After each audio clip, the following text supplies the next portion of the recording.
भारतीय संविधान के निर्माण के इस खास विश्लेषण में स्वागत है।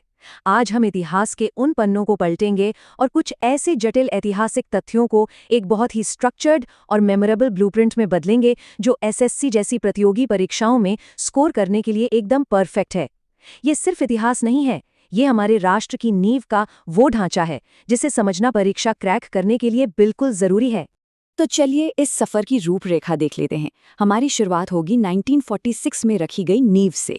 फिर हम उन आर्किटेक्ट्स को समझेंगे जिन्होंने इसे गढ़ा, कमेटियों और ड्राफ्टिंग की प्रक्रिया को देखेंगे, एसएससी के लिए कुछ बेहद जरूरी फैक्ट्स जानेंगे और अंत में एक रैपिड फायर प्रैक्टिस क्विज से अपनी नॉलेज को लॉक करेंगे।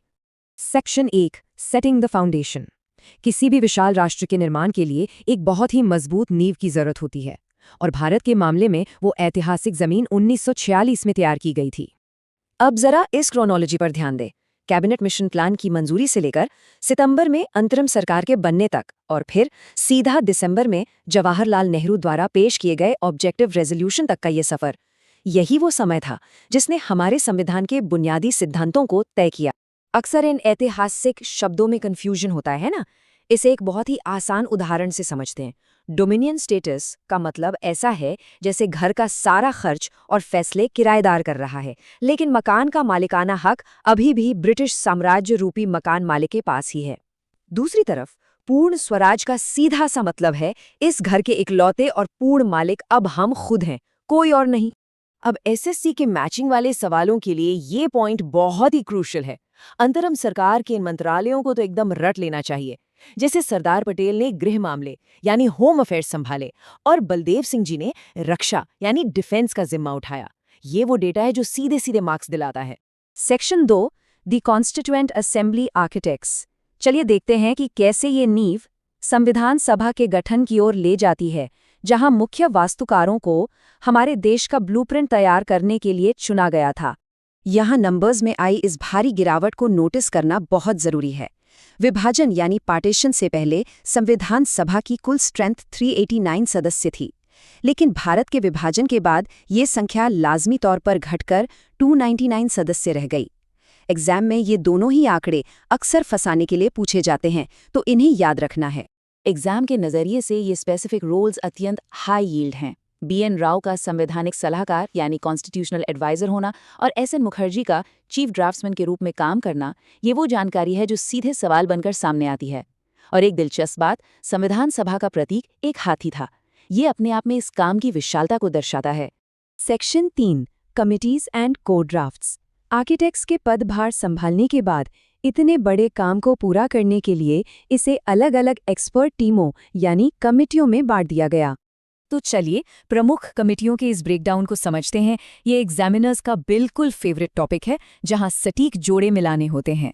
जवाहरलाल नेहरू ने यूनियन पावर्स, सरदार पटेल ने प्रोविंशियल कॉन्स्टिट्यूशन या प्रांतीय संविधान और डॉक्टर राजेंद्र प्रसाद ने स्टीयरिंग कमेटी को लीड किया। और ये रही वो कोर टीम जिसने असल टेक्स्ट को लिखा। 29 अगस्त 1947 को बनी ये 7 सदस्यों वाली ड्राफ्टिंग कमेटी थी और इसके अध्यक्ष थे डॉक्टर BR अम्बेडकर, जिन्हें आधुनिक मनु भी कहा जाता है। यहाँ सबसे क्रूशियल पॉइंट है इस ड्राफ्ट को निखारने वाली 3 रीडिंग्स की सख्त टाइमलाइन को समझना। ये कोई रातों रात हुआ काम नहीं था। ये बिल्कुल किसी किताब को पब्लिश करने से पहले 3 बार बारीकी से प्रूफ रीड करने जैसा था।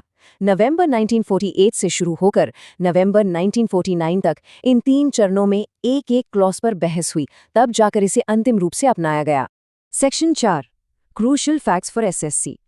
अब आते हैं स्टैंडअलोन या सीधे संख्यात्मक तथ्यों के एक रैपिड फायर राउंड पर। ये वो फैक्ट्स हैं जो कम्पिटिटिव एग्जाम्स में बार बार रिपीट होते हैं और इन्हें बस सीधे मेमोराइज करने की जरूरत है। ये सटीक अवधि उस टोटल टाइम को दर्शाती है जो असेंबली को भारत के इस विशाल संविधान को तैयार करने में लगा। 2 साल, 11 महीने और 18 दिन का अथक परिश्रम। ये 284 का आंकड़ा बेहद खास है। 24 जनवरी 1950 को संविधान सभा की अंतिम बैठक में जिन सदस्यों ने संविधान पर हस्ताक्षर किए, ये उनकी एग्जैक्ट गिनती है। और इसमें 15 महिला सदस्य भी शामिल थीं, जो एग्जाम के लिए एक बहुत ही इंपॉर्टेंट फैक्ट है। यहाँ नवंबर 1949 की अडॉप्शन यानी अपनाने की तारीख और जनवरी 1950 की एनफोर्समेंट यानी लागू होने की तारीख के बीच फर्क समझना बहुत जरूरी है। 26 जनवरी की तारीख को जानबूझकर चुना गया था ताकि 1930 की उस ऐतिहासिक पूर्ण स्वराज की घोषणा का सम्मान किया जा सके जिसका जिक्र हमने शुरू में किया था। Section 5 final SSC practice quiz. चलिए अब सीधे एक फाइनल टेस्ट लेते हैं ताकि आज सीखे गए इन इंपॉर्टेंट डेटा पॉइंट्स को एकदम पक्का किया जा सके। देखते हैं कितनी जानकारी याद रही।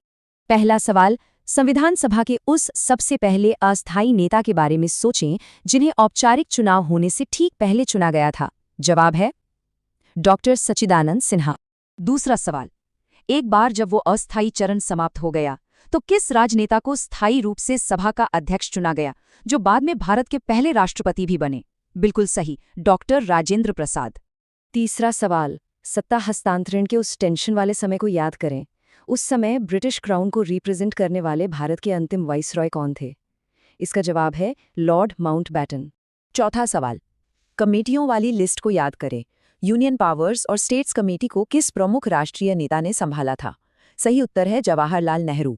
और आखिरी सवाल, जहां अक्सर सबसे ज्यादा गलतियां होती हैं, संविधान का चीफ ड्राफ्ट्समैन कौन था?